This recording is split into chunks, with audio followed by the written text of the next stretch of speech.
Kula badhe matur teng jenengan, kula niku takorup sanget kalian kalimat-kalimat sing disusun kalian Rasulullah sallallahu alaihi wasallam. Terus ngeten maknane mizan iki. Mizan itu wonten kalih, timbangan ada kalih. Timbangan pembanding. Jadi misalnya saya punya amal buruk banyak.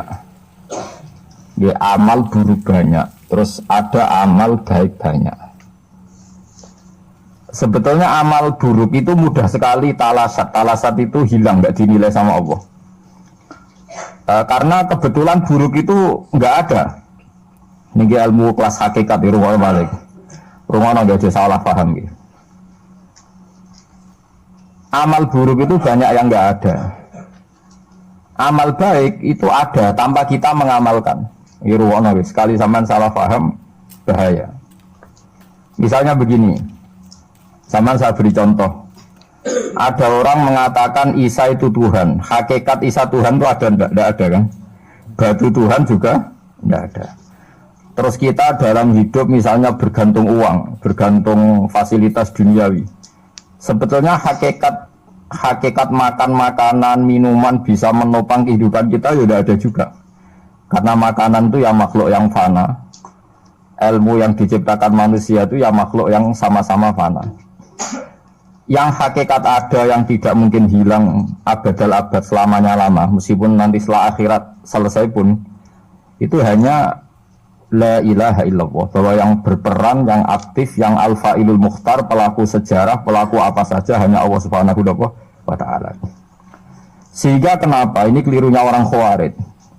Sehingga kenapa orang yang dalam hidupnya pernah meyakini la ilaha illallah secara ikhlas dan benar. Saya ulang lagi.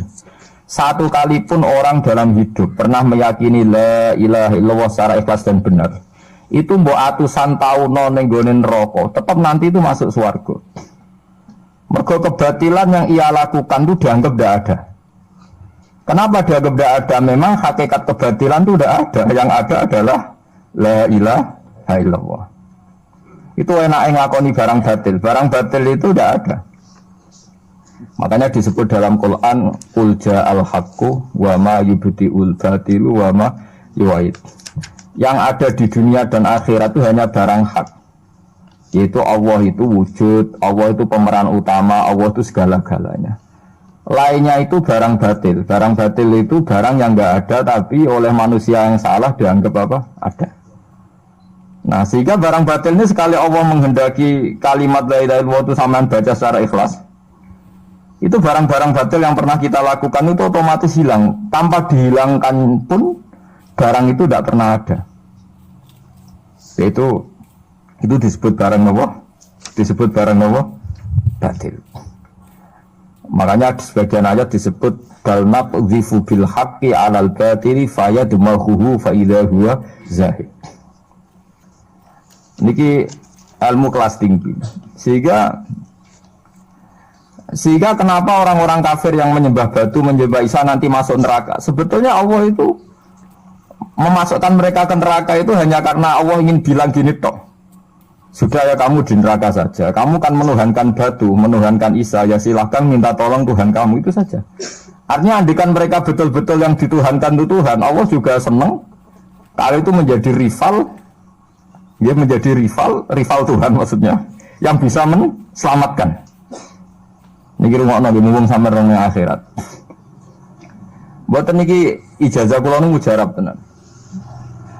Kata Imam Ghazali kula nu jeling tenan. Kenapa Imam Ghazali disebut Hujatul Islam? Sama nak kepen syukur ku gampang. Duwe ra duwe, utang wakeh, jatuh tempo, bojo wani, anak kecewa di bapak kowe, terus mentek ngamek durip. Niku dari Imam Ghazali kena sekarang ana nikmat moro kuburan. Moro kuburan terus kamu berkeyakinan bahwa semua yang sudah mati itu sangat-sangat berkeinginan hidup meskipun hanya 1 jam.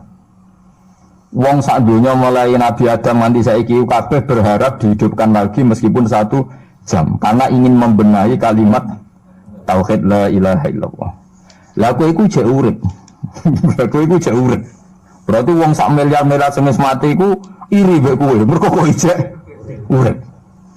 Nah, berarti terus gue syukur ya Allah, apapun masalahnya di dunia saya ini hilang semua mergo kula ijek urip. Kula balen malih. Dengan demikian kowe muni alhamdulillah aku fasih. Piye wae kowe iku duwe nikmat rupa-rupane urip yang sangat diingini oleh Firaun sekalipun, oleh Namrud, oleh Qarun, orang-orang miliarder dulu, itu sangat berkeinginan sing jenenge urip. Lah kowe nyatane sakniki napa? Iso urip. Berarti ini luar biasa. Paham napa? Luar biasa. Ini tak warai ilmu tauhid itu. Terus nanti setiap saya ngaji setelah selesai sampean baca dijiwai. Sebab itu ketika orang kafir dimasukkan neraka itu sebenarnya Allah itu hanya bilang gini, wakilat usyrokaakum fada'auhum falam yastajibu lahum wara'awul adab. Tidak apa-apa, kamu sekarang masuk neraka, kamu tidak menuhankan saya. Kamu minta tolong sama Tuhan kamu. Nah, ketika demikian kita pernah menuhankan yang paling ekstrim tentu menuhankan Yesus atau menuhankan batu, menuhankan dewa dewi, atau mungkin Tuhan di bawah itu ya kita menuhankan uang, menuhankan sebab, menuhankan jabatan macam-macam sehingga mengalahkan Tuhan sejati Allah. Terus mereka minta Tuhan-Tuhan itu supaya menolong. Walhasil akhir cerita itu wadolla anhum ma kanu yaftarun wadolla ankum ma kuntum tasubun wadolla anhum ma kanu yaftarun itu di Quran diulang-ulang dengan beberapa redaksi. Akhirnya hilang apa yang kalian kira ada. Akhirnya hilang apa yang kira kalian ada.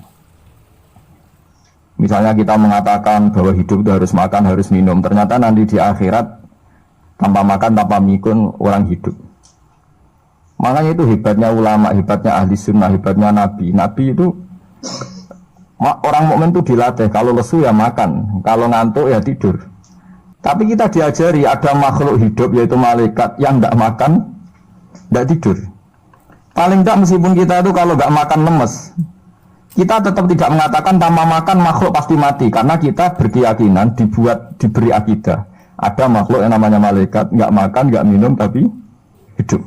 Sehingga meskipun kita mengalami kalau nggak makan itu mati, tapi tetap menyisakan satu keyakinan bahwa makan itu tidak syarat hidup. Buktinya malaikat nggak makan, hidup.